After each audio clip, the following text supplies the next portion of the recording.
Halo, assalamualaikum teman-teman.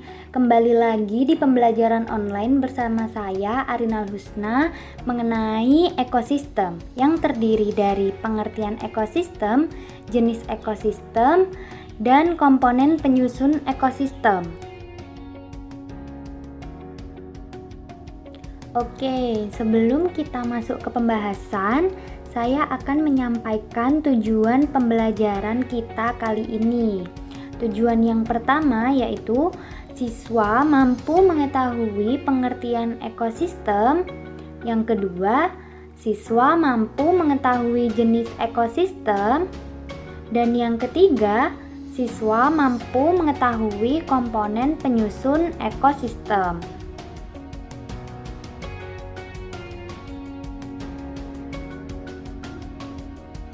Nah, teman-teman, sebelumnya apa ada yang mengetahui apa sih ekosistem itu? Iya, benar sekali. Ekosistem merupakan suatu sistem ekologi yang terbentuk oleh hubungan timbal balik tak terpisahkan antara makhluk hidup dengan lingkungannya. Jadi, ekosistem ini sebagai penggabungan dari setiap unit biosistem yang melibatkan interaksi timbal balik antara organisme dan lingkungannya. Teman-teman, ekosistem terdapat di semua belahan bumi loh. Ada ekosistem laut, ekosistem padang rumput, ekosistem hutan, dan lain sebagainya.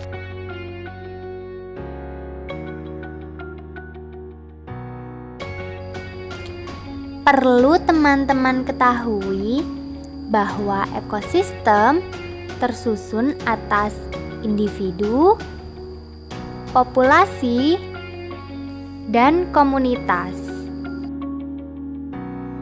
Individu merupakan makhluk hidup yang berdiri sendiri secara fisiologis yang bersifat bebas.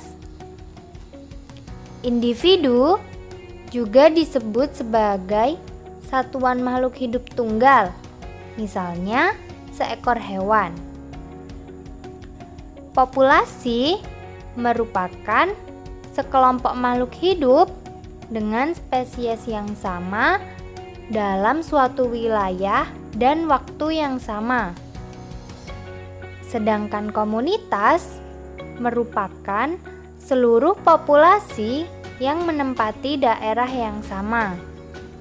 Misalnya, suatu komunitas kebun terdapat berbagai populasi, yaitu populasi pohon mangga, populasi pohon rambutan, populasi rumput, dan populasi belalang.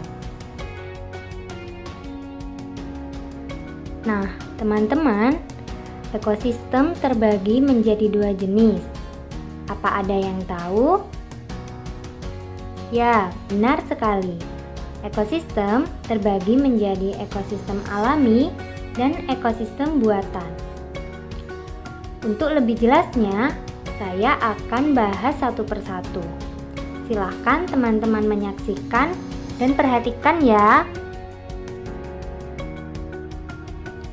Untuk jenis ekosistem yang pertama, yaitu ekosistem alami. Nah, teman-teman, ekosistem alami yaitu ekosistem yang sudah ada di alam. Jadi, ekosistem alami terbentuk dengan sendirinya tanpa campur tangan manusia. Contohnya ada laut, sungai, hutan, dan lain sebagainya. Selanjutnya, jenis ekosistem yang kedua yaitu ekosistem buatan. Nah, teman-teman, ekosistem buatan ini yaitu ekosistem yang dibuat dengan campur tangan manusia untuk memenuhi kebutuhannya. Contohnya, ada sawah, kolam, bendungan, dan lain sebagainya.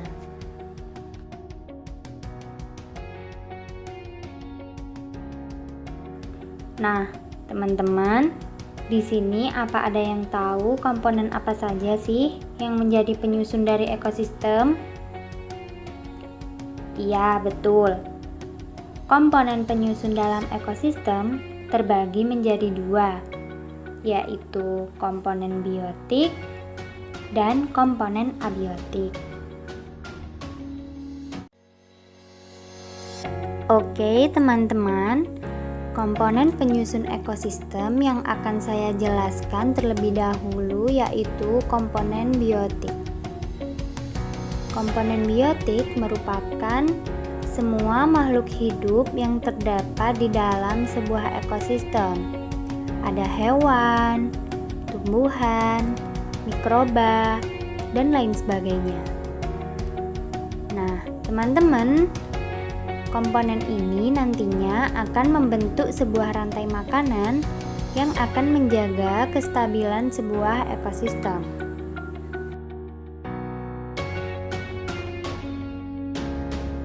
Teman-teman perlu tahu juga bahwa komponen biotik dalam sebuah ekosistem dapat dibedakan berdasarkan cara mendapatkan makanan dan tingkat trofiknya. Berikut ini adalah jenis komponen biotik yang digolongkan berdasarkan cara memperoleh makanannya. Ada apa aja? Ada yang tahu? Iya, betul. Ada 3 jenis komponen biotik ya teman-teman. Jenis komponen biotik yang pertama yaitu produsen. Produsen ini adalah organisme yang dapat menghasilkan makanan sendiri melalui kegiatan fotosintesis. Contohnya yaitu pada tumbuhan hijau. Tumbuhan hijau ada banyak ya teman-teman. Misalnya ada rumput, sayuran hijau, dan lain sebagainya. Untuk contohnya lagi, teman-teman bisa melihat pada gambar. Nah, itu ada gambar rumput yang berperan sebagai produsen. Jenis komponen yang kedua yaitu konsumen, yang merupakan organisme yang tidak dapat menghasilkan makanan sendiri, sehingga harus memakan makhluk hidup lain atau bergantung pada organisme lain. Bisa dilihat pada gambar bahwa kambing dan manusia berperan sebagai konsumen.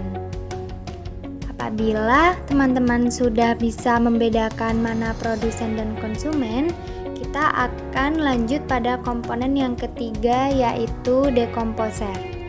Nah, dekomposer ini merupakan mikroorganisme yang menguraikan bangkai makhluk hidup atau hasil pembuangan sisa pencernaan. Bisa dilihat pada gambar rantai-rantai makanan manusia yang berperan sebagai dekomposer yaitu bakteri. Selain itu, terdapat mikroorganisme lain, contohnya seperti fungi. Nah, teman-teman, selanjutnya berdasarkan tingkat trofik atau nutrisi yang dimiliki pada komponen biotik dalam sebuah ekosistem, komponen biotik tersebut terbagi menjadi 2 jenis, yaitu komponen autotrof dan komponen heterotrof. Apa ada yang tahu teman-teman? Iya, betul. Nah, berhubung masih ada teman kita yang belum tahu, maka akan dijelaskan dalam video ini ya teman-teman. Simak baik-baik ya. Nah, teman-teman, berikut ini adalah jenis komponen biotik berdasarkan tingkat trofik yang pertama, yaitu komponen autotrof. Merupakan organisme yang berperan sebagai produsen karena dapat menghasilkan makanan sendiri melalui fotosintesis. Contohnya yaitu tumbuh-tumbuhan berbiji, fitoplankton, ganggang, lumut, dan lain sebagainya. Nah, bisa teman-teman lihat sendiri pada gambar yang saya jadikan contoh yaitu ekosistem sawah. Nah, komponen autotrof di sini yaitu ada tumbuhan hijau yang berada pada tingkat trofik 1 yang berperan sebagai produsen karena dapat menghasilkan makanannya sendiri melalui fotosintesis. Sampai sini Paham teman-teman? Oke, kalau sudah paham, kita lanjut ke pembahasan berikutnya ya. Selanjutnya, komponen biotik berdasarkan tingkat trofik yang pertama yaitu ada komponen heterotrof, merupakan organisme yang berperan sebagai konsumen karena tidak dapat menghasilkan makanan sendiri. Nah, teman-teman, komponen heterotrof ini terdiri dari beberapa tingkatan. Yang pertama ada konsumen tingkat 1 yang terdiri dari hewan herbivora dan hewan omnivora. Selanjutnya ada konsumen tingkat 2 yang terdiri dari hewan karnivora pemakan hewan herbivora dan omnivora.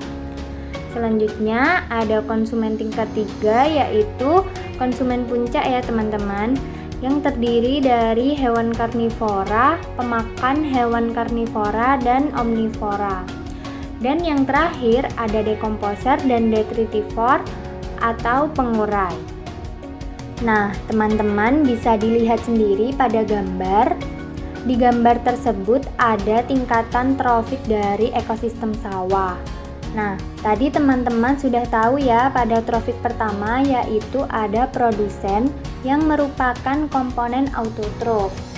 Terlihat pada gambar, ada tumbuhan, ada rumput, ada pohon, dan lain sebagainya. Sedangkan konsumen tingkat 1 ada tikus, belalang, dan ulat yang merupakan hewan herbivora dan omnivora. Kemudian, ada konsumen tingkat 2 terlihat pada gambar ada hewan katak dan juga ayam sebagai hewan karnivora pemakan hewan herbivora dan omnivora. Sampai sini paham teman-teman? Oke, kalau gitu kita lanjutkan. Terdapat konsumen puncak atau konsumen tingkat 3 terlihat pada gambar yang termasuk ke dalam konsumen puncak ada elang dan ular. Karena keduanya bisa memakan konsumen tingkat 1 dan konsumen tingkat 2 ya teman-teman. Teman-teman, tadi kita sudah mengetahui dan memahami komponen ekosistem yang pertama yaitu komponen biotik. Selanjutnya, teman-teman akan mengetahui komponen penyusun ekosistem yang kedua yaitu komponen abiotik. Nah, teman-teman, komponen abiotik ini merupakan komponen tidak hidup yang mendukung dan menjaga keseimbangan suatu ekosistem. Nah, komponen abiotik ini terdiri dari suhu, air, cahaya matahari, udara, tanah, dan kelembapan. Oke teman-teman, tadi kita telah mengetahui apa itu ekosistem, apa saja jenis ekosistem, dan komponen penyusun ekosistem. Jadi, dari pembelajaran kita kali ini dapat kita simpulkan bahwa adanya hubungan timbal balik di antara komponen-komponen dalam ekosistem dapat membuat kehidupan di bumi bisa berjalan secara terus-menerus. Apabila terdapat gangguan ekosistem, maka kehidupan di bumi juga akan terganggu. Selanjutnya, meskipun komponen biotik dan abiotik berbeda, keduanya ini saling berhubungan satu sama lain. Contohnya, komponen abiotik berupa air yang dibutuhkan oleh makhluk hidup untuk minum dan proses pertumbuhannya. Oke teman-teman, cukup sekian pembahasan dari saya. Mudah-mudahan materi ini bisa bermanfaat bagi semuanya ya teman-teman. Akhir kata saya ucapkan terima kasih. Wassalamualaikum warahmatullahi wabarakatuh.